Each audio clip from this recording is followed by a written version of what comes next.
Сәлем достар, біз бүгін красный бархат тортын пісіреміз. Ол үшін бізге ең алдымен 3 жұмыртқа керек. Оның үстіне 430 грамм құмшекер саламыз. Екеуін жақсылап араластырып аламыз.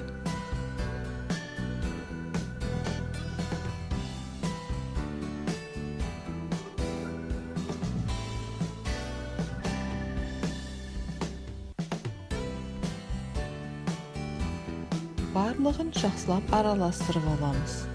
Араластырып болғаннан кейін үстіне 360 грамм сүт құямыз.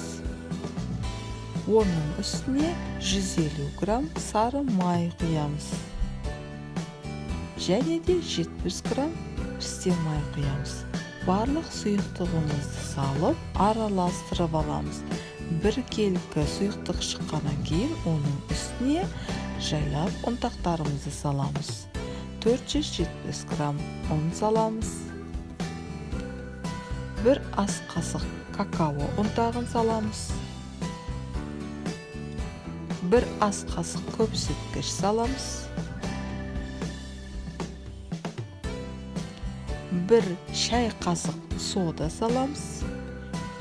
Және де 1 шай қасықты толтырмай қызыл бояуымызды сабаламыз.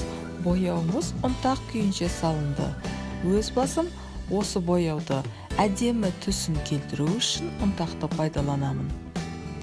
Барлық салынған заттарымызды жақсылап араластырып аламыз. Қамырымыз дайын. Қамырымыз не қатты болмау керек, не жұмсақ болмау керек. Бұл қамырды біз пергаментный қағазға жеке-жеке пісіріп аламыз. Ол үшін алдымен пергаментный қағазымызды дайындап аламыз. Мінекей, қағазымыз дайын, жан-жаны сызылған. Біз әзірге бір түрін көрсетейін. Негізі осылайда пісіруге болады, бірақ бұда жан-жағына қамырлар ағып кетеді де көтерілмей қалады. Ал енді мына формада, міне формамыз астында үстіне пергаментный қағазымыз әдемілеп дайындап аламыз.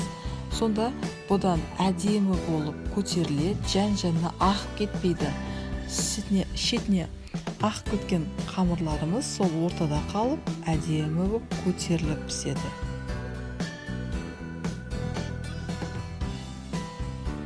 Табамызға керекті мөлшерде қамырымызды құйып аламыз да, оны барлық шетіне бірдей қылып жағып шығамыз. Жағып болғаннан кейін қызып тұрған 200 градустағы пешімізге 20-25 минутта пісіріп аламыз. Мінекей біздің красный бархатқа арналған корждарымыз дайын.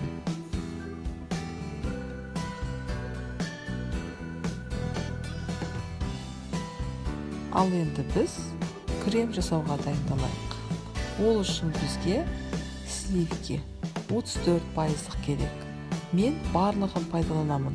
Өйткені менің тортым жұп-жұмсақ, кремі көп болу керек. Мен өзім кремі көп болған тортты ұнатамын. Барлық сливкимізді құйып болғаннан кейін, оның үстіне 140 грамм майдаланған ұнтақталған қант саламыз. Оны арнайы аппараттарда істеп аламыз, болмаса сатып аламыз.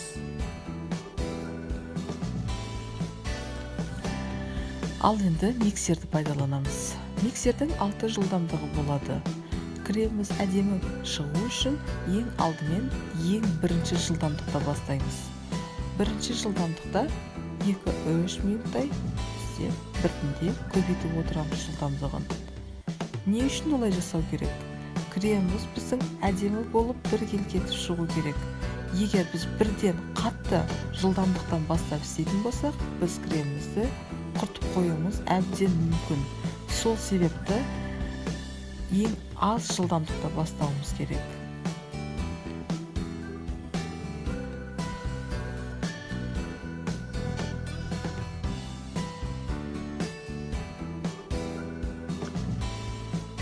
Креміміз қойылына бастаған кезде оның ішіне 350 грамм творожный сыр креметте қосамыз. Бұл сыр біздің кремімізге әдемі дәм береді.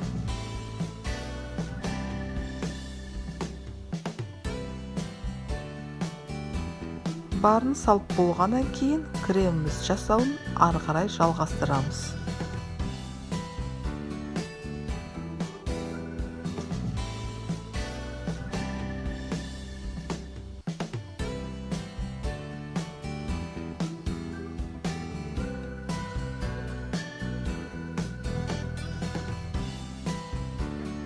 Көріп тұрғандарыңыздай креміміз қою болып жатыр.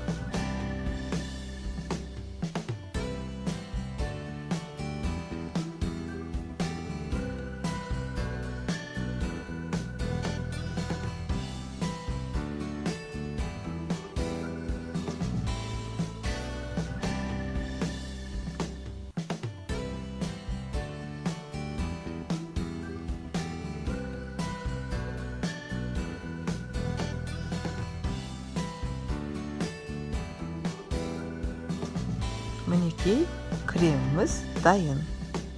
Енді тортымызды жинауды бастаймыз.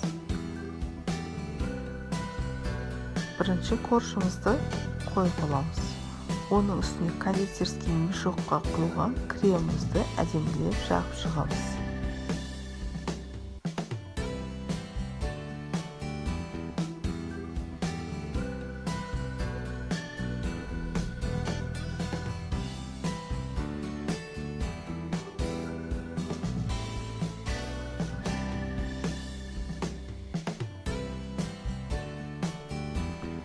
Ары қарай келесі коржымызды саламыз. Оның де үстіне дәл жаңағындай қылып кремімізді жағып шығамыз да, барлық коржымызды дәл солай жинап шығамыз.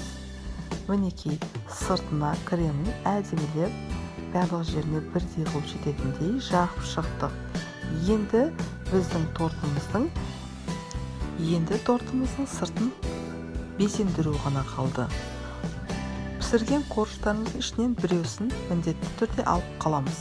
Оны майдалап торттың сыртына осылай әдемілеп жағып шығамыз.